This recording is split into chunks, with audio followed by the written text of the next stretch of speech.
चलिए सभी प्यारे दोस्तों को नमस्कार। हम लोग पिछले वीडियो में फिजिकल को सॉलिड स्टेट से लेकर इनऑर्गेनिक का तत्वों के निष्कर्षण तक के कॉन्सेप्ट को समझे थे।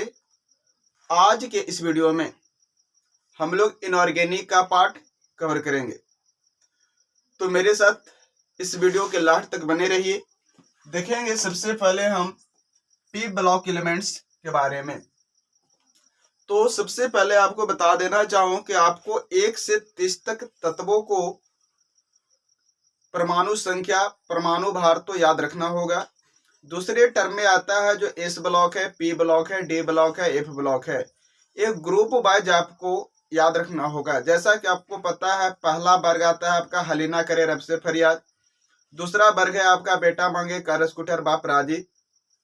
अब आते हैं तीसरा वर्ग जो पी ब्लॉक से शुरू होता है, बाल गंगाधर इंडियन तिलक। उसमें आगे चल जाते हैं काशी जी में शंकर पार्वती। उसके आगे बढ़ते हैं हम लोग तो आता है नाना पापा आए सब बिहार में।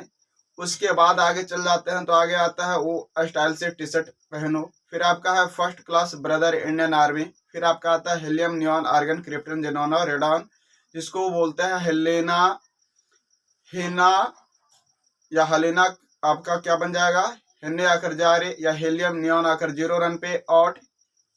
या उसी को हम बना सकते हैं, क्या बना सकते हैं, हेना रेना कटरीना करके भी बना सकते हैं आप। इस वीडियो में देखिए हमारा मुख्य टॉपिक क्या क्या है। तो जैसा कि आप सभी जानते हैं कि इस चैप्टर में जो है हमारा सबसे पहले आते हैं पी ब्लॉक। तो पी ब्लॉक में आता है क्वेश्चन कि हमारा पी ब्लॉक का इलेक्ट्रॉनिक विन्यास क्या होता है। क्वेश्चन पूछेगा पी ब्लॉक का सामान्य इलेक्ट्रॉनिक विन्यास क्या होता है। पी ब्लॉक का सामान्य इलेक्ट्रॉनिक विन्यास क्या होता है, तो याद रखिएगा N/Np6 होती है। इलेक्ट्रॉनिक विन्यास जो लिखते हैं हम लोग वो 1s 2s 2p 3s 3p 4s 3d के आधार पर लिखता है। 1s 2s 2p 3s 3p 4s 3d, जिसमें हम लोग इसमें पढ़े होंगे कि इस कक्षक में जो है वो 2 इलेक्ट्रॉन होते हैं। एस उपकक्षक में कितने इलेक्ट्रॉन होते हैं, 2 इलेक्ट्रॉन होते हैं। पी उपकक्षक में 6 इलेक्ट्रॉन होते हैं। डी उपकक्षक में 10 इलेक्ट्रॉन होते हैं। और एफ उपकक्षक में जो अधिकतम है वो 14 इलेक्ट्रॉन हो सकते हैं। इस सब में अधिकतम इलेक्ट्रॉनों की संख्या बतलाई गई थी। कक्षा में जो इलेक्ट्रॉनों की संख्या होती है वो 2n² के रूप में होती है। इस चैप्टर का आप डिटेल वीडियो देखना चाहते हैं प्रॉपर, तो आप चले जाइए डिस्क्रिप्शन लिंक में, वहां पर आपको पी ब्लॉक का पूरी वीडियो मिल जाएगी आपको, जो आपका पार्ट 1 पार्ट 2 पार्ट 3 करके बनाया गया है। इस सीरीज में हम लोग ऑब्जेक्टिव कवर कर रहे हैं, तो ऑब्जेक्टिव का P block, D block, F block और कोऑर्डिनेशन कंपाउंड सीरीज को हम लोग देखेंगे। किस प्रकार का हमारा ऑब्जेक्टिव क्वेश्चन उठेगा और हमें परीक्षा में एक भी क्वेश्चन न छूटे। तो देखिए अब आता है आगे कि कक्षा का जो आकार होता है, याद रखिएगा कि इस कक्षा का आकार कैसा होता है, तो याद रखिएगा गोलीय। इस कक्षा का आकार क्या होता है, तो गोलीय। दूसरा पी कक्षा का आकार क्या होता है, तो डंबल। डी कक्षा का आकार क्या होता है, तो डबल डंबल। ये याद हो गया आपको। क्या मिल गया, इस कक्षा का आकार क्या मिल गया, गोलीय। पी कक्षा क्या मिल गया आपका, डंबल। डी कक्षा क्या मिलता है, डबल डंबल। ये तो आपको भली भांति याद है। नेक्स्ट पार्ट करते हैं हम लोग। इसी में आपका आता है कि जो वर्ग पहला आपका है वो क्षार धातु कहलाता है, और वर्ग जो दूसरा आता है वो मृदा क्षार धातु कहलाता है। वर्ग पहला हमारा क्या कहलाता है, क्षार धातु, और वर्ग जो दूसरा है वो कहलाता है मृदा क्षार धातु। अब आता है वर्ग तीसरा में, तो वर्ग तीसरा जो हमारा बन जाता है वो बोरॉन फैमिली बन जाता है, जिसको मुद्रा धातु भी बोलते हैं। चौथा में हम लोग जाते हैं तो आता है आपका कार्बन फैमिली, और पांचवा में जाते हैं तो हो जाता है नाइट्रोजन फैमिली, जिसको हम लोग पॉइजनस गैस के नाम से भी जानते हैं, या पॉइजनस फैमिली। छठा में जाओगे तो आपको मिल जाएगा आपको ऑक्सीजन वाला, जिसको हम लोग चैलोजन या कैल्कोजन के नाम से भी जानते हैं। सतमा आपका जो है वो आता है हैलोजन, और आपका जो आठवां हो गया जो सबसे 18 वाला शून्य समूह, ये आपका अकेरिय गैस के नाम से जाना जाता है। ये तो छोटी छोटी पॉइंट आपको याद होगी। अब देखिए आगे आता है कि वर्ग 13 का इलेक्ट्रॉनिक विन्यास क्या होता है, तो याद रखेंगे वर्ग 13 पूछे तो NH2Np1। वर्ग 14 पूछेगा NH2Np2। वर्ग 15 पूछेगा NH2Np3। वर्ग 16 पूछेगा NH2Np4। वर्ग 17 पूछेगा NH2Np5। वर्ग 18 पूछेगा NH2Np6। 6 ये आ गया सामान्य इलेक्ट्रॉनिक विन्यास। अब इसमें पढ़े होंगे आप लोग कि जो तत्वों का है वो संयोजकता हम लोग किस प्रकार से फाइंड करते हैं। इसमें बहुत सारे तत्व का आपको नाम और परमाणु संख्या पूछ सकता है कि जैसे सिलिकॉन का परमाणु संख्या क्या है, सिलिकॉन का परमाणु संख्या क्या है, याद रखेंगे सिलिकॉन का परमाणु संख्या क्या हो रहा है, तो सिलिकॉन आ जा रहा है 14। आपको भली भांति याद होगी कि हाइड्रोजन का एक होता है, hydrogen 1, helium 2, lithium 3, beryllium 4, boron 5, carbon 6, nitrogen 7, oxygen 8, fluorine 9, neon 10, sodium 11, magnesium 12, aluminium 13, silicon 14, phosphorus 15, chlorine 17, argon 18, potassium 19, calcium 20, scandium 21, titanium 22, vanadium 23, chromium 24, manganese 25, iron 26, cobalt 27, nickel 28, copper 29 और जिंक 30। ये आपको कम से कम याद रखना है। और पी ब्लॉक में आपको जो है आपको कहाँ से, तब 5 से लेकर 10 तक और 13 से लेकर जो 20 तक आपका आ रहा है, या 13 से जो 18 आता है, ये कम से कम आपको याद रखना है।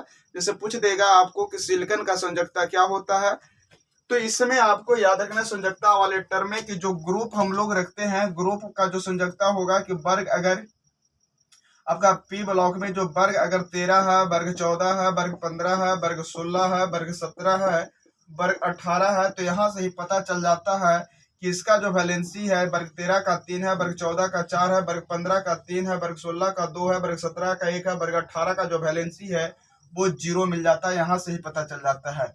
कोई पूछ दिया सेलेनियम का वैलेंसी क्या होगा, सेलेनियम का वैलेंसी क्या होगा, तो सेलेनियम का ग्रुप वाइज देखिए किस ग्रुप का वो तत्व है, तो पता चल रहा है ओ, सचिन, सहवाग, टीपो, जो ऑक्सीजन, सल्फर, सेलेनियम, टिलेनियम ऑक्सीजन का है।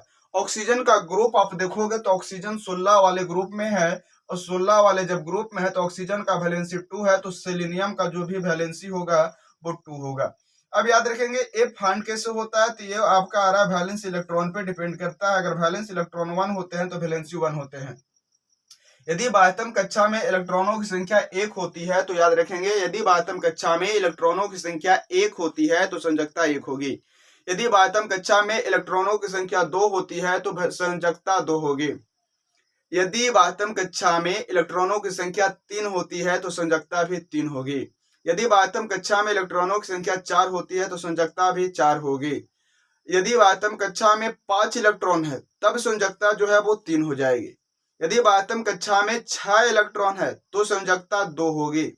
यदि बाह्यतम कक्षा में 7 इलेक्ट्रॉन है तो संयोजकता 1 होगी। और यदि बाह्यतम कक्षा में 8 इलेक्ट्रॉन पाए जाते हैं तो जो संयोजकता है वो 0 हो जाएगी। तो छोटी सी पार्ट थी आपका। अब याद रखना है आगे कि जो जिसका बाह्यतम कक्षा में 1, 2, 3 इलेक्ट्रॉन होते हैं वो बेसिकली जो है वो लूज करने वाले इलेक्ट्रॉन होते हैं, वो दान करने वाले। तो जब भी वो तत्व जो है अगर आवेश बनाते हैं, जितना दान करेंगे उतना ही आवेश बनाएंगे। दान कितना करेंगे, अगर 1 इलेक्ट्रॉन देते हैं तो +1 4, 2 इलेक्ट्रॉन देते हैं तो +2 4, 3 इलेक्ट्रॉन देते हैं तो +3 4। ये आपको छोटी छोटी पॉइंट को याद रखना है।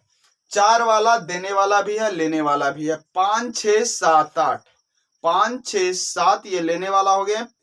8 जो है न लेता है न देता है, इसलिए आपका शून्य समूह में रखा गया है। आगे आप याद रखिएगा कि जो एक आपका Al2O3 एल्यूमिना है ये उभयधर्मी कहलाता है। Al2O3 क्या कहलाता है, उभयधर्मी कहलाता है। आगे आपको याद रखना है कि कुछ इसमें से पी ब्लॉक में से जो आपका जिनॉन है, ये जिनॉन कुछ कंपाउंड बनाते हैं और उस कंपाउंड का आकार पूछ सकता है कि इसका आकार क्या होगा।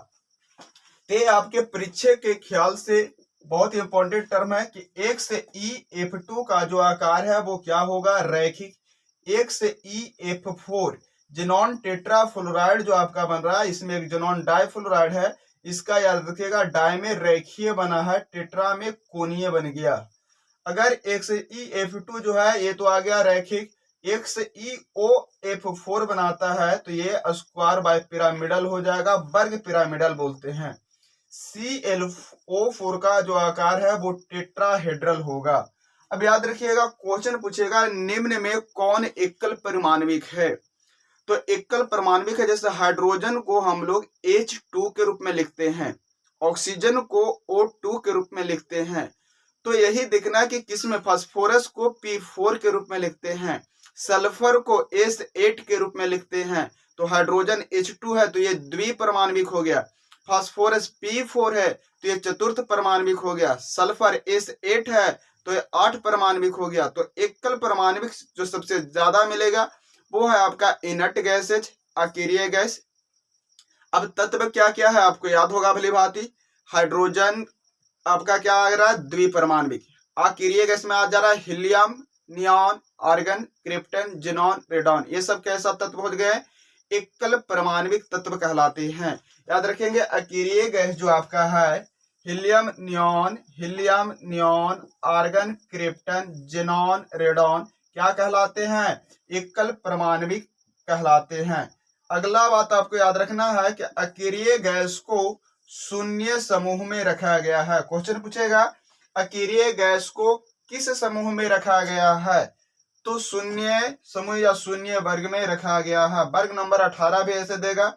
उत्कृष्ट गैसों का मुख्य स्रोत क्या होता है, इसका मेन सोर्स जो होता है वो क्या होता है, तो याद रखिएगा इनर्ट गैसेज का जो मेन सोर्स है वो एटमॉस्फेयर वायुमंडल होता है। क्या होता है, वायुमंडल। और आगे याद रखना है कि वायु का जो मुख्य अवयव है वो कार्बन डाइऑक्साइड, नाइट्रोजन और ऑक्सीजन है। वायु का मुख्य अवयव कार्बन डाइऑक्साइड, नाइट्रोजन और ऑक्सीजन है। आगे कहता है आपको कि बल्ब में उत्कृष्ट गैसों भरी जाती है। बल्ब में कौन सी गैस भरी जाती है, उत्कृष्ट गैस भरी जाती है, अर्थात अकेरिय गैस भरी जाती है। अब इसी में याद रखना है कि बल्ब में उत्कृष्ट गैसों में कौन सी गैस भरी जाती है, तो बल्ब में उत्कृष्ट गैसों में आर्गन गैस भरी जाती है। यदि आपको बल्ब में उत्कृष्ट के जगह दूसरे कौन से गैस भरी जाती है, तो याद रखेंगे आर्गन महंगा होने के कारण इसमें नाइट्रोजन गैस भी भरी जाती है। बल्ब में नाइट्रोजन गैस भी भरी जाती है। उत्कृष्ट में, अकेरिय में हम लोग याद रखेंगे आर्गन, यदि अकेरिय नहीं है तब याद रखना है आपको नाइट्रोजन गैस भरी जाती है। आगे टर्म देखते हैं कि जो अम्ल राज होता है, जो HCl और HNO3 का मिक्सचर होता है, किसका, अम्लराज HCl और HNO3 नाइट्रिक अम्ल का क्या होता है, मिश्रण होता है, जिसमें पूछता है कि अम्ल राज में हाइड्रोक्लोरिक अम्ल और नाइट्रिक अम्ल का अनुपात कितना होता है, तो याद रखिएगा 3:1, जिसे एक्वारेजिया के नाम से भी जानते हैं। अगला क्वेश्चन आपके पास है, गोताखोर ऑक्सीजन के साथ कौन सा गैस मिलाकर ले जाते हैं। याद रखेंगे गोताखोर ऑक्सीजन के साथ कौन सा गैस मिलाकर ले जाते हैं, तो आपको याद रखना है गोताखोर जो है ऑक्सीजन के साथ में कौन सा, हीलियम गैस को मिलाकर ले जाते हैं। गोताखोर ऑक्सीजन के साथ में हीलियम गैस मिलाकर ले जाते हैं। आगे आप याद रखिएगा ओलियम का सूत्र क्या होता है, ओलियम का सूत्र होता है H2H2O7। पूछ दे आपसे नल जल का सूत्र क्या होता है, तो नल जल का सूत्र वही होगा जो सिर्फ जल का होता है, H2O। आगे पूछ दे हीलियम का मुख्य स्रोत क्या है, हीलियम का पूछेगा तो मोनाजाइट करिएगा। हीलियम भी अकेरिय गैस है, लेकिन यह अपवाद में आ जाता है कि अकेरिय का भी मुख्य स्रोत वायुमंडल दिख रहे थे, और हीलियम जो इसका मुख्य स्रोत क्या बन जा रहा है, मोनाजाइट बन जा रहा है। आगे आपको आता है नाइट्रिक अम्ल का सूत्र क्या होता है, तो HNO3। ऑक्सीजन और ओजोन आपस में क्या होते हैं, ऑक्सीजन के कितने परमाणु होते हैं, तो ऑक्सीजन में आपको 2 परमाणविक हो रहा है, और ओजोन में जो है वो त्रिपरमाणविक हो रहा है। एक का सूत्र होता है O2 और एक का सूत्र होता है O3। अब याद रखेंगे ये जो दोनों है ऑक्सीजन और ओजोन, ये अपरूप कहलाते हैं। क्या कहलाते हैं, अपरूप कहलाते हैं। आगे आपको याद रखना है कि नाइट्रिक अम्ल का जो उत्पादन है वो ओस्टवाल्ड विधि द्वारा किया जाता है। नाइट्रिक अम्ल का उत्पादन किस विधि द्वारा, ओस्टवाल्ड प्रोसेस के द्वारा। आगे कहता है आपका क्वेश्चन, हीरे में कार्बन का संकरण क्या होता है, हीरे में कार्बन का संकरण क्या होता है? तो याद रखिएगा, हीरे में कार्बन का जो संकरण है वो sp3 होती है। इस हाइब्रिडाइजेशन कैसे फंड होता है हमने इसी पार्ट में आपको आगे मिलेगा, बस धैर्य बना के इस वीडियो के लास्ट तक बने रहें। आगे आता है त्रिक्षारकीय अम्ल। त्रिक्षारकीय अम्ल का सूत्र क्या होता है? तो H3PO4। H3PO4। अभी आप अपने दोस्तों के पास इस वीडियो लिंक शेयर अवश्य कर दे, ताकि उन्हें पी ब्लॉक, डी ब्लॉक और एफ ब्लॉक और साथ में उन्हें जो बेसिक आपका हलो अल्केन हलोरिन से जो क्वेश्चन ऑब्जेक्टिव आने वाले हैं वो न छूटे।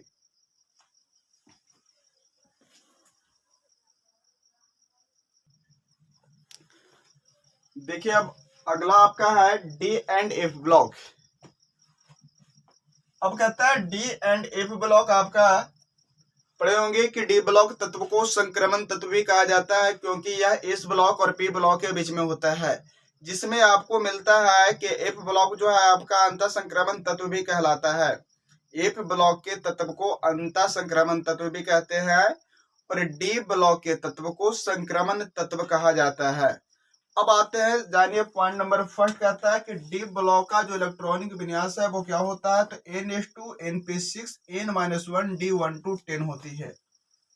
और एफ ब्लॉक का जो इलेक्ट्रॉनिक विन्यास है वो क्या करेगा? n2 np6 n-1 d1 10 और n-1 f12 14 होता है। अब देखिए, डी ब्लॉक में 4 श्रेणियां हैं। डी ब्लॉक में कुल जो श्रेणी है वो 4 है। कितने डी ब्लॉक में है? 4। 3D, 4D, 5D, 6D। अब जो 2 श्रेणियां है 3D और 4D, ये पूर्ण श्रेणी है। पूछेगा डी ब्लॉक में कितने श्रेणी पूर्ण है? तो 3D है 21 से लेकर 30 तक, ये पूर्ण है। अगला आपका आता है 4D। 4D जो 39 से लेकर 48 तक है, ये भी आपका क्या है? पूर्ण है। तो अब यहाँ पर ध्यान देना है आगे कि लैंथेनाइड ये 3D में जो रखा गया है 57 से 71 तक, जो देखेंगे पीरियोडिक टेबल में नीचे रख दिया जाता है, ये एफ ब्लॉक हो गए। एक्टेनाइड जो 89 से लेकर 103 तक, तो 3D कहां से मिला? 3D मिला 21 से लेकर 30 तक, 21 से 30। 4D है 39 से 48। 5D कहता है 72 से 80 तक और 6D जो है 104 से लेकर 112 तक। लैंथेनाइड 57 से 71 और एक्टेनाइड 89 से 103। अब यहाँ पर एक क्वेश्चन आपको आता है कि लैंथेनाइड का सामान्य ऑक्सीकरण अवस्था होता है। लैंथेनाइड का सामान्य ऑक्सीकरण अवस्था होता है, कितना होता है? याद रखेंगे, +3। लैंथेनाइड का सामान्य ऑक्सीकरण अवस्था कितना ही होती है? +3 होती है। आगे याद रखना है कि एक्टेनाइड का अधिकतम ऑक्सीकरण अवस्था जो है वो कितनी होती है? वो +6 होती है। अब यहाँ पर समझ में नहीं आ रहा है कि ऑक्सीकरण अवस्था क्या होता है। तो ऑक्सीकरण अवस्था के जब कोई तत्व पर जितने बाह्यतम कक्षा में इलेक्ट्रॉन होंगे, बाह्यतम कक्षा का इलेक्ट्रॉन स्टेबल होने के लिए जितना त्याग करेगा वो प्लस उसका ऑक्सीडेशन हो जाएगा, और अगर जितना ग्रहण करेगा वो उसका माइनस ऑक्सीडेशन नंबर हो जाएगा। अब इसमें याद रखना है कि 3D में सबसे अधिकतम ऑक्सीकरण अवस्था वाला कोई तत्व है तो वो है मैग्नीज। 3D में सबसे अधिकतम ऑक्सीकरण अवस्था वाला कोई तत्व है तो याद रखिएगा मैग्नीज। अगला क्वेश्चन आपका आ रहा है कि घंटा धातु किसका मिश्रण होता है? घंटा धातु किसका मिश्रण है? बताइए फटाफट, घंटा धातु किसका मिश्रण है? तो याद रखेंगे तांबा तथा जिंक का। घंटा धातु किसका? तांबा, गलती बोल दिए, तांबा तथा टिन का। तांबा तथा टिन क्या हो जाएगा? तांबा तथा टिन। घंटा धातु क्या बन जाएगा? Cu+Sn। आपका तांबा प्लस जिंक ले लेंगे तो ये पित्तल बन जाएगा। याद रखना, पिताजी, पित्त से पित्ता पित्तल, ता से तांबा, जी से जिंक, पिताजी। आगे आपको देखना है जर्मन सिल्वर। जर्मन सिल्वर में याद रखिएगा ये कहता है आपको तांबा, जिंक और निकेल। गन मेटल पूछ दे, गन मेटल किसका मिश्रण है? तो ताजा टी, याद रखिएगा ताजा टी, तांबा, जस्ता, टीना, गन मेटल। आपको अगला याद रखना है कि संक्रमण तत्व में कितनी श्रेणियां हैं, तो बोल दिया गया 4 श्रेणियां हैं। कौन कौन? 3D, 4D, 5D, 6D। कौन सी श्रेणी पूर्ण है? तो 3D और 4D श्रेणी जो है पूर्ण है, और 5D और 6D जो श्रेणी है अपूर्ण है। हमेशा स्वतंत्र अवस्था में पाया जाने वाला तत्व कौन सा है? हमेशा स्वतंत्र अवस्था में पाया जाने वाला तत्व कौन सा है? हमेशा स्वतंत्र अवस्था में पाए जाने वाला तत्व कौन सा है? सोना। क्या है? सोना। हमेशा स्वतंत्र अवस्था में पाए जाने वाला तत्व है सोना। पित्तल किसका मिश्रण होता है? तांबा तथा जस्ता का। Cu प्लस एस आपका आ गया कि Zn आएगा जी। क्या मिलेगा? Cu plus Zn। एसन कर दीजिएगा, बन जाएगा घंटा धातु। आगे याद रखिएगा रोल्ड गोल्ड किसका मिश्रण है? Rolled gold, rolled gold copper तथा अल्युमिनियम का मिश्रण होता है। आपको बताना द्रव धातु तत्व। द्रव धातु तत्व कौन कौन है? तो याद रखिएगा मरकरी हो जाएगा, गैलियम हो जाएगा, लिथियम हो जाएगा। मरकरी, गैलियम, लिथियम जो है ये द्रव धातु तत्व कहलाते हैं। आगे आपको याद रखना है कि क्षारीय भूमि तत्व कौन सा है? क्षारीय, तो आपको बोला गया था कि जो वर्ग पहला आपका है, वर्ग पहला का कोई भी तत्व नजर आ जाए, हाइड्रोजन, हलीना करे रब से फरियाद में कि hydrogen, lithium, sodium, potassium, rubidium, caesium, ये सब क्षारीय भूमिज तत्व आपका है। अगला क्वेश्चन आपका आता है कि 3D श्रेणी में अधिकतम ऑक्सीकरण अवस्था किसका होता है? तो वो है मैग्नीज का। किसका? मैग्नीज का। अगला क्वेश्चन आपका पिटवा लोहा में कार्बन की प्रतिशत मात्रा कितनी होती है? तो याद रखिएगा 0.02%। पिटवा लोहा में कार्बन की प्रतिशत मात्रा कितनी होती है? 0.02%। ढलवा लोहा में, ढलवा लोहा में कार्बन की प्रतिशत मात्रा कितनी होती है? तो 4%। ढलवा लोहा में कार्बन की प्रतिशत मात्रा कितनी होती है? 4%। लैंथेनाइड को क्या कहा जाता है? लैंथेनाइड को क्या कहा जाता है? तो याद रखेंगे लैंथेनाइड को अंतः संक्रमण तत्व कहते हैं। अगला आता है संक्रमण धातु की पूर्ण श्रेणी कौन सी है? संक्रमण धातु की पूर्ण श्रेणी कौन सी है?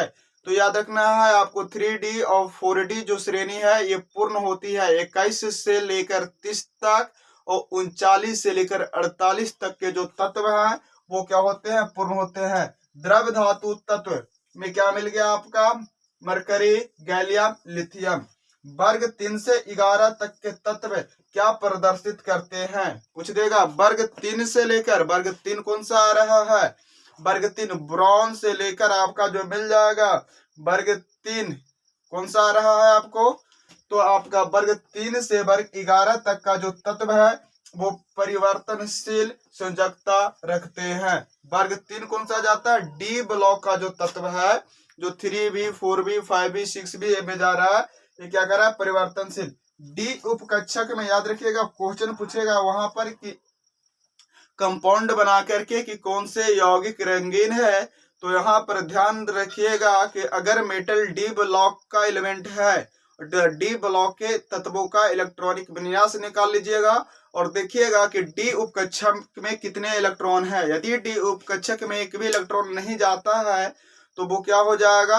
वो आपको क्या मिल जाएगा? रंगहीन हो जाएगा। डी उपकक्षक में यदि 10 इलेक्ट्रॉन है, पूर्ण रूप से भरा हुआ है, अर्थात तब क्या हो जाएगा?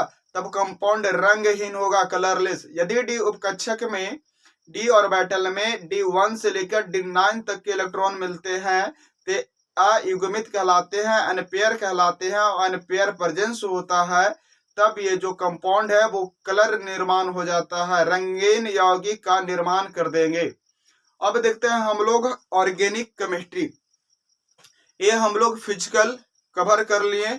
अब इसमें एक टॉपिक और है आपका, फिजिकल के बाद इनऑर्गेनिक में एक टॉपिक और है आपको, वो भी कवर कर देते हैं। कौन सा?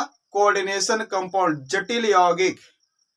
हाँ, ताकि आपको समस्या न रहे कि हम पूरी चैप्टर पढ़े नहीं तो इस चैप्टर का क्वेश्चन छूट गया। तो इस टॉपिक को एक एक पॉइंट को आप ध्यान से सुनिए और पेन पेपर आप लेकर एक एक पॉइंट को लिखते चलिए। आपको अभ्यास सीरीज चल रहा है, इस मैराथन के बाद आपको एग्जाम में कोई प्रॉब्लम नहीं होगा।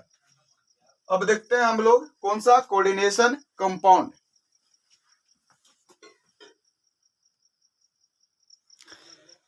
चलिए तो आइए हम लोग इनऑर्गेनिक का सबसे लास्ट चैप्टर 9वां नंबर जो आपका है, इनऑर्गेनिक का सबसे लास्ट चैप्टर जो कहलाता है कोऑर्डिनेशन कंपाउंड या कॉम्प्लेक्स कंपाउंड के नाम से जाने जाते हैं जटिल यौगिक।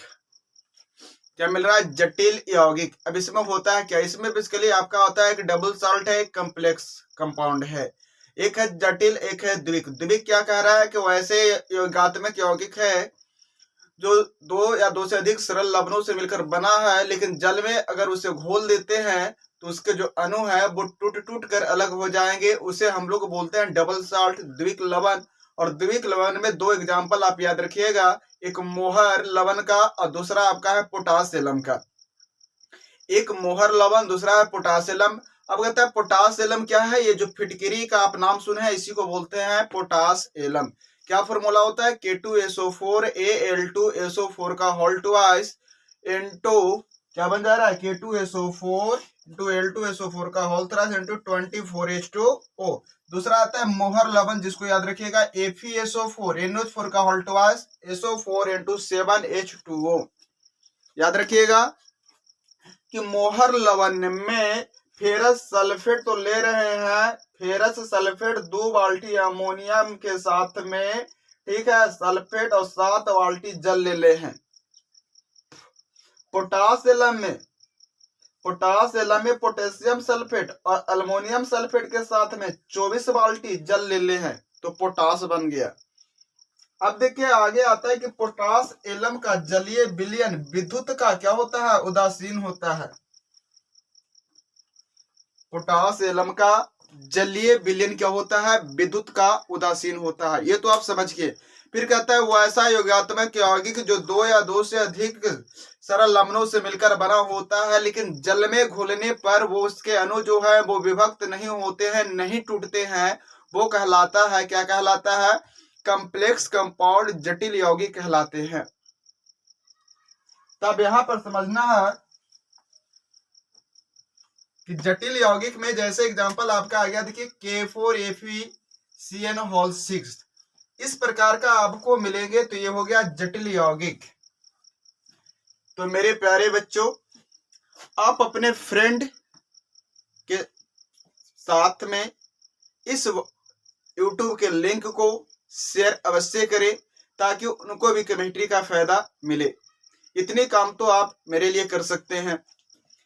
अब देखिएगा यहाँ पर हम लोग देख लिए, इसी में मोहर लवण क्या बन गया, मोहर लवण बन गया FeSO4 NH4 का होल ट्वाइस SO4 7H2O। क्या बोले कि जैसी मोहर लवण बनेगा, मोहर लवण पूछेगा, याद रखिएगा फेरस सल्फेट FeSO4 2 बाल्टी अमोनिया सल्फेट ले लीजिएगा और 7 बाल्टी जल खोज लीजिएगा, मोहर लवण बन जाएगा। पोटासियम खोजना है तो पोटेशियम सल्फेट अल्मोनियम सल्फेट को लेके 24 बाल्टी जल खोज लीजिएगा, पोटासियम बन जाएगा। पोटासियम का जलीय विलयन क्या कह रहा है, विद्युत का उदासीन होता है। ये पॉइंट तो आपके दिमाग में बैठ गई। अब कहता है आगे कि जो जटिल लवण है, जटिल लवण में जो आपका मिल गया, देखिए इस प्रकार से। अब कहता है कि जो ब्रैकेट के अंदर होते हैं, अब देखिए इसमें आपको पूछता है कुछ नहीं, इस चैप्टर में आपको देगा ज्यादातर आपको कंपाउंड का क्या कर दे आपको आईयूपीएसी नाम दे देगा, क्या इसका आईयूपीए नाम क्या है, या इसका ऑक्सीकरण संख्या क्या है, या इसमें EAN इफेक्टिव एटॉमिक नंबर प्रभावी नाभिकीय आवेश जो है संख्या है वो क्या है। 3 टाइप का क्वेश्चन इसमें बन सकता है। या फिर चौथा अगर पूछेगा तो हाइब्रिडाइजेशन प्रसंस्करण पूछ देगा। बहुत ही आपको आसान है, ये आप चुटकी में सोल्व कर देंगे। तो खोजेंगे कि सबसे पहले कोऑर्डिनेशन कंपाउंड का क्वेश्चन है किधर, तो इससे देखेंगे क्या मिल रहा है। इस टर्म को समझिए, कह रहा है कि ये जो ब्रैकेट के अंदर लिखते हैं ये हो गया central metal atom. Central metal atom के केंद्रीय परमाणु जिसको बोलते हैं, क्या बोलते हैं, केंद्रीय परमाणु। अब याद रखेंगे केंद्रीय परमाणु के जो बगल में होते हैं, केंद्रीय परमाणु के जो बगल में होते हैं उसे हम लोग लिगेंड कहते हैं। केंद्रीय परमाणु के बगल वाले एलिमेंट को क्या करें, या अणु को क्या कहते हैं, लिगेंड कहते हैं। अब लिगेंड जो है यहाँ पर क्वेश्चन आता है कि एक दंती, मोनोडेंड्रेट, बाइडेंटेड, द्विदंती या बहुदंती भी होते हैं। एक दंती का मतलब होता है वैसा लिगेंड जो एक इलेक्ट्रॉन को त्याग करता है, वो एक दंती जो 2 इलेक्ट्रॉनों को त्याग करता है, द्विदंती है जो बहुत सारे इलेक्ट्रॉनों को 2 से अधिक कर दिया, वो बहुदंती में गिने जाते हैं। अब यहाँ पर याद रखिएगा आप कि इसको, ये तो बन गया लिगेंड, क्या बन गया, लिगेंड, क्या बन जा रहा है, लिगेंड। जो आपका सेंट्रल मेटल है, केंद्रीय परमाणु एक बन रहा है आपका, इसमें देखिए क्या बन रहा है, मुख्य पॉइंट को आपको बतला दिया जा रहा है, किसमें मिलेगा, केंद्रीय परमाणु, केंद्रीय परमाणु के जो बगल में मिलेगा, जो बगल में, वो बगल वाला को लिगेंड, क्या कहेंगे, लिगेंड। केंद्रीय परमाणु हमेशा कहाँ रहेगा, ब्रैकेट में, लिगेंड भी कहाँ रहेगा, ब्रैकेट में ही। केंद्रीय परमाणु से अगर बाईं ओर मिलता है, बाईं ओर कोई, ब्रैकेट के बाईं ओर कोई तत्व होता है, ब्रैकेट के बाईं ओर कोई तत्व होता है, तो उसको कैटायन कहिएगा कि वो धन आयन है। और ब्रैकेट के जो दाईं ओर का तत्व होगा, दाईं ओर का तत्व होगा, वो ऋण आयन होगा, क्या हो जाएगा, ऋण आयन। अब इसमें याद रखिएगा कैसे आपको निकालना है, तो इसमें लिगेंड पर ही सारा खेल है। अब मान लीजिए केंद्रीय परमाणु जो है ये कहलाएगा दूल्हे राजा, क्या हो जाएगा, दूल्हे राजा। और ये जो इसके बगल में है दूल्हे राजा के, ये कहलाएगा सहवाला, सहवाला क्या बन जाएगा, सहवाला। सहवाला कौन हो गया, लिगेंड, लिगेंड के आप सहवाला बना लिए।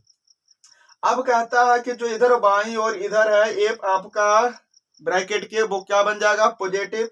दाईं और जो है, अगर दाया साइड में रहेगा तो इधर जो रहेगा वो निगेटिव रहेगा। नामकरण में कहता है कि सबसे पहले अगर बाईं ओर या दाईं ओर तत्व है, तो सबसे पहले लिखना है आपको बाईं ओर वाला को, प्लस वाला का नाम पहले लिखना है, प्लस वाला का नाम पहले लिखना है। उसके बाद नाम देना है कितना लिगेंड है। सहवालों की संख्या जो होती है, लिगेंड की जो संख्या होती है, वो कहलाता है सह संयोजन संख्या, कोऑर्डिनेशन नंबर। ये याद रहेगा कोऑर्डिनेशन नंबर क्या आपको, कि जितना, जैसे इसमें आपको नजर आ रहा है कि यहाँ पर दे दिया जाए FaCN6, इस प्रकार से।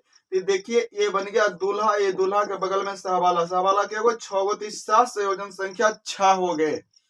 अब यहाँ पर याद रखिएगा, क्या याद रखना है कि जो सबसे पहले नाम लिखते हैं, तो अगर इधर कोई प्लस चार्ज है तो प्लस वाला का नाम पहले लिखते हैं, इसके बाद सहवाला का नाम आ जाएगा। दूसरा में क्या आ जाएगा, सहवाला की संख्या अर्थात कोऑर्डिनेशन नंबर को, इसके बाद में नाम लेंगे लिगेंड को, लिगेंड के नाम के बाद देंगे मेटल का नाम, मेटल के नाम के बाद देना है इसका नाम, इसका जो ऑक्सीकरण संख्या आएगा उसका नाम देना है, ऑक्सीकरण के नाम के बाद जो देना है वो इधर जो रहेगा दाईं तरफ निगेटिव वाला, एनायन वाला, उसका नाम देना है। ये पॉइंट आपको दिमाग में बैठ गया कि आपको ब्रैकेट के अंदर जो सबसे पहले मिलेगा वो उसको बना लो आप सेंट्रल मेटल अर्थात दुल्हा बना लिया। ओकर उसके बगल में जो मिल रहा है सेंट्रल मेटल के, वो बना लीजिए लिगेंड अर्थात सहवाला बना रहे। लिगेंड की जितनी संख्या होगी वो बन जाएगा उसका सहसंयोजन संख्या, कोऑर्डिनेशन नंबर। क्या बन जाएगा, कोऑर्डिनेशन नंबर। और हाइब्रिडाइजेशन भी जो निर्भर करता है वो कोऑर्डिनेशन नंबर पर भी निर्भर करता है। यदि कोऑर्डिनेशन नंबर 2 होता है तो जो प्रसकरण होता है वो sp होता है, अगर 3 होता है तो sp2 हो जाता है।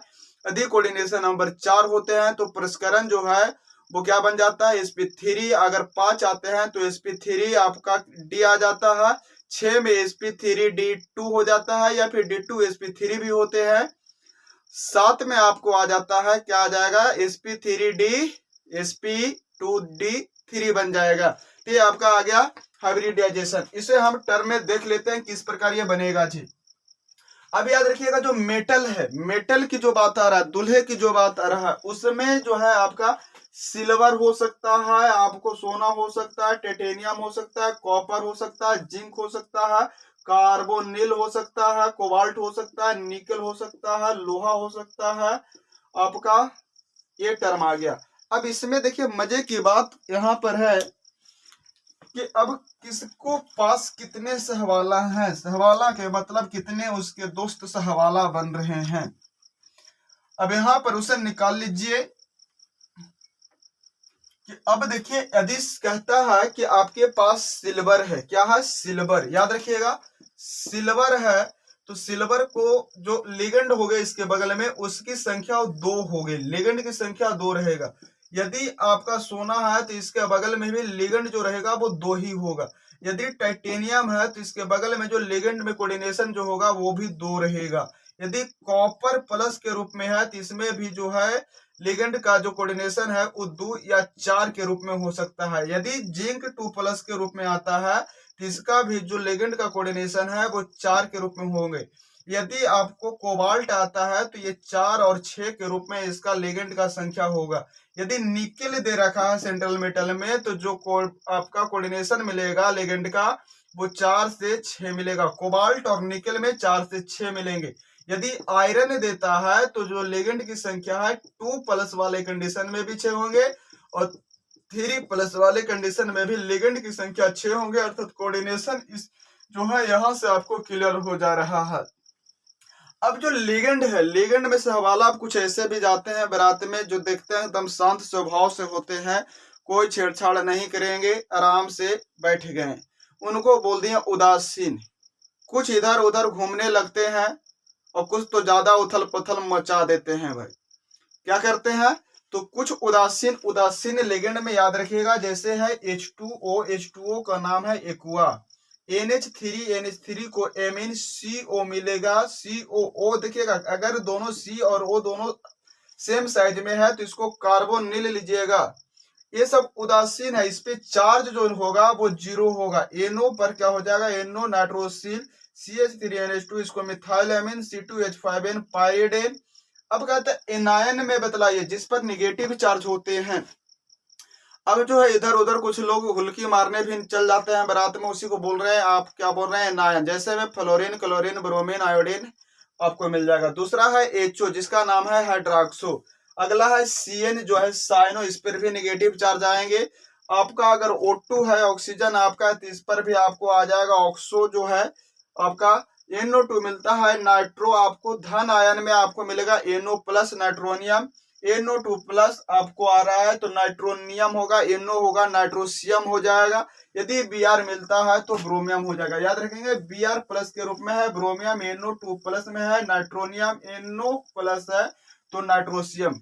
फ्लोरीन, क्लोरीन, ब्रोमीन, आयोडीन इसको नाम लेते हैं नाइन में तो फ्लोरो, क्लोरो, ब्रोमो, आयोडो और एस्टेटो के नाम से जानते हैं। फ्लोरो, क्लोरो, ब्रोमो, आयोडो और एस्टेटो के नाम से जानते हैं। HO को हाइड्रोक्सो के नाम से जानते हैं, CN को साइनो के नाम से, O2 को ऑक्सो के नाम से, NO2 को नाइट्रो के नाम से।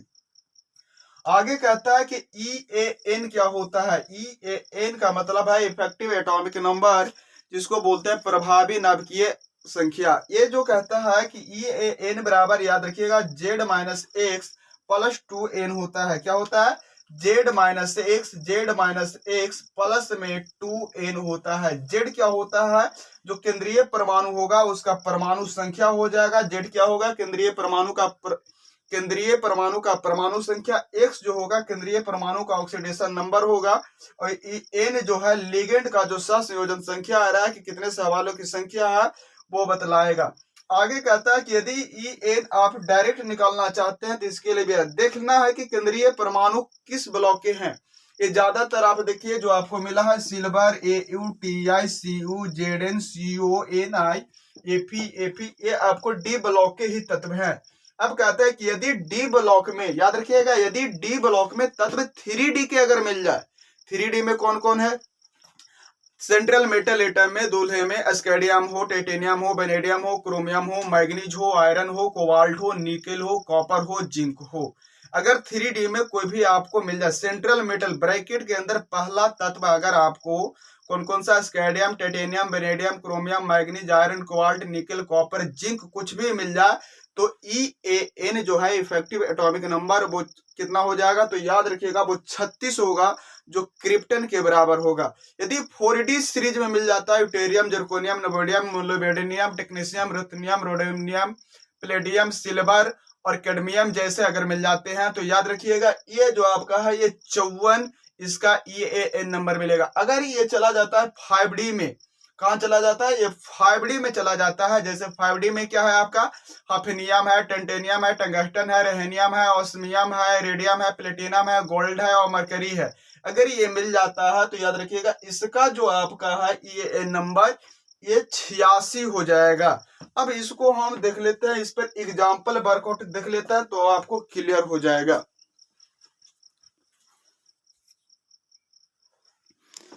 चलिए देखिए एग्जाम्पल आपके पास 5 एग्जाम्पल आ रहा है। पहला है K4 ब्रैकेट के अंदर डाल दिया FeCN6। अब देखिए इस टर्म में क्या है, पहला टर्म है K4 FeCN होल 6। अभी देखिए इसमें हमने क्या बताया, इस टर्म में बतलाएं कि जो ब्रैकेट के पहले मिला इसको बनाना है दूल्हा। इस दूल्हा के बगल में इस सहवाला, इस सहवाला का जो संख्या है ये बन गया उप संयोजन संख्या। पूछा इसमें कोऑर्डिनेशन नंबर कितना है, तो याद रखिएगा कितने हैं, तो आंसर हो गया 6। अगर कितने मिल गए कोऑर्डिनेशन नंबर 6। लिगेंड कौन है, लिगेंड है आपका साइनो। साइनो पे चार्ज कैसा है, निगेटिव। कितने चार्ज होते हैं, ये आपका आ गया ऋणात्मक -1 चार्ज। अब कहता है इसका ऑक्सीडेशन नंबर निकालिए, ऑक्सीडेशन नंबर निकालिए, ऑक्सीकरण संख्या K4 FeCN6 में इसका ऑक्सीकरण संख्या क्या होगा। तब यहाँ पर ध्यान दीजिए, जिसको निकालना है उसको x मान लेंगे। पोटेशियम पर प्लस चार्ज है, 4 परमाणु है, 4 गुने +1 से क्या कर दिए, गुना कर दिए। प्लस x प्लस में साइनाइड पे आपका 6 परमाणु है, गुने में -1, और इधर कुछ चार्ज नहीं है तो हो गया 0। इधर देखिए 4 + x यहाँ हो जाएगा -6 बराबर 0। तो x बराबर 6 - 4 अर्थात x बराबर 2 बनेगा। तो अभी बोले थे, क्या बताए थे कि Fe2+ वाले में इस पर +2 आ गया, तो यही है Fe2+, जो आपको बतलाया गया था कि Fe2+ वाले में जो आपका क्या कर रहा है, संयोजन संख्या आ रहा है वो 6 आएंगे, अर्थात 6 रहने पर कितना मिल रहा है, Fe2+ के रूप में आ रहा है। आगे कहता है यहाँ पर कि अब इसका हाइब्रिडाइजेशन क्या होगा, तो 6 वाले को याद रखिएगा DS, एक तो आता है sp3d2, क्या आता है sp3d2, और एक इसी को लिखता है d2sp3। एक पहले लिख देगा, एक बाद में लिखेगा। अगर sp3d2 लिखता है तो ये लिखेगा कब, जब कमजोर लिगेंड रहेंगे तब। कैसे, कमजोर लिगेंड रहेंगे तब। और d2sp3 लिखेगा कब, 3 2 5 और 1 6 हो जा रहा है परमाणुओं की संख्या ग्राम में, तो जब मजबूत लिगेंड रहेंगे तब। अब साइनाइड जो है ये निगेटिव चार्ज है, निगेटिव, तो ये कमजोर हो जाएंगे। क्या हो जाएंगे, कमजोर। तो अब यहाँ पर जो हो जाएगा sp3d2, अगर ये मजबूत होते हैं तब क्या हो जाएगा, d2sp3। इसे देखिए आगे कंप्लीट करवा देते हैं। अब इसका नाम देख लीजिए, नाम क्या हो जाएगा, तो इसका नाम सबसे पहले बोले कि सबसे पहले प्लस वाला को नाम लिखना है, तो ये तो आ गया कि इसमें जो है कोऑर्डिनेशन कितने मिल गए, ये मिल गए आपका 2। क्या मिला, ऑक्सीडेशन मिल गया 2 और कोऑर्डिनेशन मिल गए 6। ऑक्सीडेशन नंबर मिल गया 2 और कोऑर्डिनेशन नंबर मिल गया इसमें 6। अगर हम इसमें नाम की बात करते हैं तो नाम क्या मिलेगा, जो ध्यान दीजिए, नाम आप लिखोगे तो क्या लिखोगे, तो पहले तो के का नाम हो गया पोटासियम। क्या नाम हो गया, पोटासियम।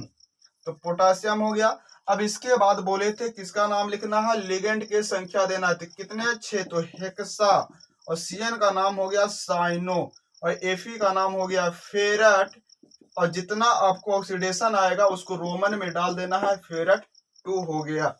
दूसरे कंपाउंड में हम चेक करते हैं K3FeCN6, यहाँ पर 4 की जगह 3 करता है, तो ऑक्सीडेशन कितने हो जाएंगे, तो यहाँ पर आ जाएगा ये 3 + x और -6 बराबर 0, तो x बराबर मिलेंगे 3, तो हो जाएगा फिर से नाम पोटेशियम हेक्सासाइनो फेरेट, और 2 की जगह हो जाएगा 3। ये 2 क्वेश्चन से आपको सीख मिल गई। तीसरे क्वेश्चन में देखिए, तीसरे क्वेश्चन में क्या मिल जाएगा आपको, तो तीसरे क्वेश्चन में आप निकालेंगे, तो तीसरा क्वेश्चन जो है हमारे पास कहता है CONH3 होल 6 Cl4 है। अब इस पे देखिए कोबाल्ट को निकालना है, x मान लिए NH3 पे चार्ज 0 है, तो 0 × 6, और यहाँ पर प्लस करेंगे, क्लोरीन पे -1 चार्ज गुने 4 बराबर 0। तो x + 0 और -4 बराबर 0, तो x बराबर मिल गए, ऑक्सीडेशन जो है वो 4। तो इसका नाम कैसे लिखाएगा, तो प्लस नहीं है तो पहले लिगेंड का नाम, तो हेक्सा 6 के लिए हेक्सा, NH3 का नाम हो गया एमीन, हेक्सा एमीन। CO का नाम हो गया कोबाल्ट, और कितना आया ऑक्सीडेशन 4, तो कोबाल्ट 4। और लास्ट में आइड जोड़ देना है निगेटिव वाला में, तो CH को क्लोरीन बोलते हैं, तो इसे हो जाएगा क्लोराइड। तो क्या बन गया, हेक्सा एमीन कोबाल्ट 4 क्लोराइड के रूप में ये जाने जाएंगे। आगे देखिए इसी में आपको ठीक है क्या निकालना है, यदि EAN निकालना है, पूछता है EAN क्या मिलेगा। इसमें देखिए ऑक्सीडेशन नंबर कितना आ रहा था, 4 आ रहा था। कोऑर्डिनेशन नंबर कितना मिल गया, कोऑर्डिनेशन नंबर इसमें 6 मिल गए। अब इसी में बोला En बराबर Z-X प्लस 2n। कोबाल्ट का परमाणु संख्या है 27, माइनस x जो है ऑक्सीडेशन कितना आ गया 4, प्लस में 2n कितना है, n का मान आ गया आपका जो कोऑर्डिनेशन है वो 6। तो 27 में से 4 जाएगा, कितना बचेगा निकाल लीजिए, 23 प्लस ये 12 कितना होता है, कितना हो जाएगा 27, 23 4 27 आ जाता है। आयरन 27, कोबाल्ट 28, कितना आ जाएंगे 28 हो जाएंगे। तो 28 तो यहाँ हो गया 24 और 12 कितना हो जाएंगे 36। तो हमने बोला था कि यदि ये डी ब्लॉक के 3D मिलते हैं तो ये क्रिप्टन के बराबर इसका ये एन नंबर होगा, अर्थात 36 आ गया। तो इतना निकालने की कोई आवश्यकता नहीं है, डायरेक्ट देखिए कि कौन सा सेंट्रल मेटल एटम जो है किस सीरीज का है, 3D का है तो 36, 4D का है तो 54, 5D का है तो आपको मिल जाएगा 86। क्लियर है। तो ये हमारा आपको 3 क्वेश्चन कर दिए, 2 क्वेश्चन है, इसको आप सोल्व करके कमेंट बॉक्स में आंसर दीजिए क्या आएगा जी। और क्वेश्चन है PTNH3 का होल 6 और क्या है Cl4। एक क्वेश्चन ये रह गया। दूसरा क्वेश्चन आपके पास है CREN होल 3 Cl3। याद रखिएगा इस पे भी चार्ज 0 है, इस पे भी चार्ज 0 है। ये चार्ज हम बतला दे रहे हैं। NH3 को एमीन बोलते हैं, इसको बोलते हैं इथिलीन डाइएमीन, इथिलीन डाइएमीन। ये बन जाएगा ट्राई इथिलीन डाइएमीन। और जो भी इसमें है क्रोमियम, और जो भी इसका ऑक्सीडेशन नंबर आएगा रोमन में देकर और लास्ट में आ जाएगा क्लोराइड। इसमें आ जाएगा हेक्सा एमीन प्लेटिनम, और जो भी इसका ऑक्सीडेशन आएगा रोमन में दीजिएगा और लास्ट में आ जाएगा क्लोराइड। तो ये हमारा देख लिया कोऑर्डिनेशन कंपाउंड। अब हमारा है जो है ऑर्गेनिक। हम लोग इनऑर्गेनिक को पूरी पार्ट कवर कर चुके। अब आता है इनऑर्गेनिक। इनऑर्गेनिक और इसी में एक टर्म है इनऑर्गेनिक में आपका और ऑर्गेनिक दोनों में इस टॉपिक से रिलेटेड है जो आपका है हाइब्रिडाइजेशन। तो वो निर्भर करेगा, पहले बता दिए किस पे, कोऑर्डिनेशन नंबर पे। तो कोऑर्डिनेशन नंबर अब 6 जाएंगे हाइब्रिडाइजेशन निकालने के लिए कि 2 वाले अगर मिलता है तो sp, अगर कोऑर्डिनेशन नंबर यहाँ पर 3 आता है तो कितना होगा sp2 4 रहेगा तो sp3 5 रहेगा, sp3 d2 आपका 6 रहेगा, sp3 d3 मिल जाएगा। इस प्रकार से आपको याद रखना है। आगे कहता है इस पे आपको ऑर्गेनिक केमिस्ट्री। ऑर्गेनिक केमिस्ट्री में जो कॉन्सेप्ट आपका है जिसमें आपको पढ़ना है halo alkane, hello Erin, alcohol, phenol, ether, aldehyde, ketone, carboxylic acid, nitrogen containing compound. ये टर्म जो है एक साथ पूरक हैं। बाकी इसके बाद का जो है आपका पॉलीमर, एवरीडे लाइफ और आपका आ गया कौन सा बायोमोलिक्यूल, ये तीनों एक पार्ट में कवर आपको करना है। तो इस कवर करिए चैप्टर वाइज को एक साथ मिलाकर, तो आपको ऑब्जेक्टिव जो है ये पूरा कमांड हो जाएगा। अब जैसे बेसिक टर्म में आप पढ़ रखे होंगे कि 1 कार्बन को meth, 2 carbon eth, 3 carbon prop, 4 carbon but, 5 carbon pent, 6 carbon hex, 7 carbon hept, 8 carbon नॉक्ट, 9 कार्बन को नॉन, 10 कार्बन को डेक बोलते हैं। पढ़े होंगे अल्केन का जो सामान्य सूत्र है वो CnH2n+2 होता है। अल्कीन का सामान्य सूत्र CnH2n आता है। एल्काइन का सामान्य सूत्र CnH2n-2 हो जाता है। एल्काइल का सामान्य सूत्र जो है वो क्या होता है CnH2n+1, और अल्काइल को R से भी सूचित करते हैं। ये पार्ट तो आपको क्लियर होगा। आगे आपको आता है कि इसमें जो फंक्शनल ग्रुप होते हैं वो क्या होते हैं।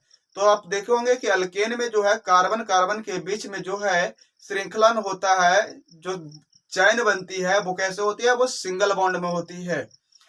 अल्कीन में जो है सिंगल बॉन्ड के साथ साथ कम से कम एक होंगे डबल बॉन्ड, और अल्काइन में हो जाएंगे कम से कम आपको सिंगल बॉन्ड के साथ एक बॉन्ड जो होंगे वो ट्रिपल बॉन्ड में होंगे।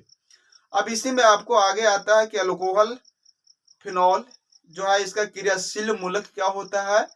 तो आप पढ़े होंगे कि अल्कोहल का क्रियाशील मूलक OH आता है। क्या होता है OH। आपका एल्डिहाइड का क्रियाशील मूलक क्या होता है सिंगल बॉन्ड CHO। कार्बोजेलिक का क्रियाशील मूलक क्या हो जाता है single bond COOH। Acid amide का क्या होता है CONH2। एसिड हैलाइड का क्या होता है COX। ईथर का क्या होता है ROR। तो कुछ आपको क्रियाशील मूलक से भी आपको क्वेश्चन उठ सकते हैं। दूसरी चीज है सामान्य सूत्र। अल्कोहल का सामान्य सूत्र क्या होता है? तो ROH तो है, तो R तो CnH2n+1 बन ही रहा है, लेकिन इसको डिराइव करना है दूसरे फॉर्म में। तो हम लोग मिलेंगे नेक्स्ट वीडियो में। इस वीडियो को लास्ट तक बने रहने के लिए आपका बहुत बहुत धन्यवाद। अपने मित्रों के साथ इस वीडियो को शेयर अवश्य करें और इसका नेक्स्ट सीरीज देखना ना भूलें। तब तक के लिए जय हिंद, जय भारत।